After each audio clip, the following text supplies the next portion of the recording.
তো হ্যালো বন্ধুরা, এই যে সকালবেলা ঘুম থেকে উঠে আমার কাজ বাজ সব হয়ে গেছে। আর এই যে এখন আমি যাব সকালের টিফিন করতে। আর এখানে দেখো দুজন মিলে কি দুষ্টুমি করছে। তো আর এই দেখো এইখানে কত জামা কাপড়, কালকে তো বৃষ্টি ছিল প্রচুর, কিছুই শুকোয়নি, এগুলো সব বাইরে যাব মেলে দিতে।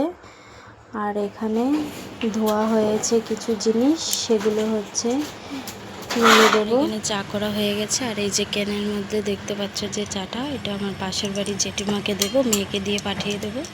এই না মাম্মাম দিয়ে আসো না চাটা।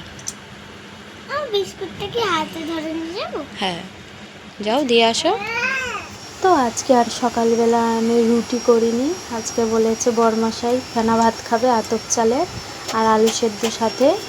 এই যে এখানে ফেনা ভাত বেড়ে নিয়েছি থালার মধ্যে, আর আলুটা একদম শুকনো লঙ্কা পেঁয়াজ ভেজে একদম। তো বন্ধুরা স্নান টান করা কমপ্লিট, এই যে ওদেরও সব কিছু হয়ে গেছে। এই যে এখন খাওয়াবো।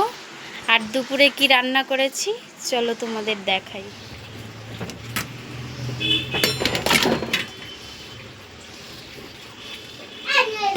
তো এই যে এখানে লাউ দিয়ে ডাল করেছি ঘন্ট, আর এইখানে উচ্ছে আর আলু দিয়ে শস্য বাটা করেছি, আর এইখানে আছে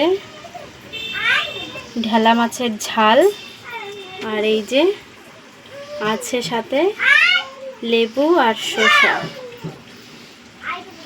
তো এইটুখানি ছিল আজকের রান্না।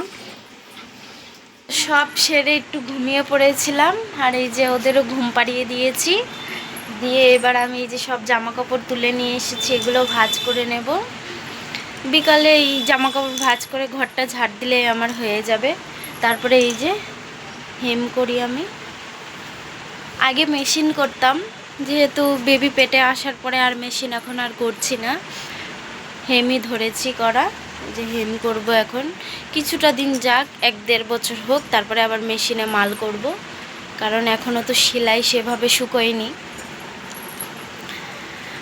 তো এই আমার ছিল সারাদিনের, কারণ পুরো ভিডিও দেওয়া আমার সম্ভব না বন্ধুরা, যেইটুখানি পারবো আমি দিচ্ছি। তো তোমাদের যদি ভালো লাগে আমার ভিডিও অবশ্যই লাইক কমেন্ট শেয়ার করে দিও। এভাবেই আমার পাশে থেকো বন্ধুরা। টাটা বাবা।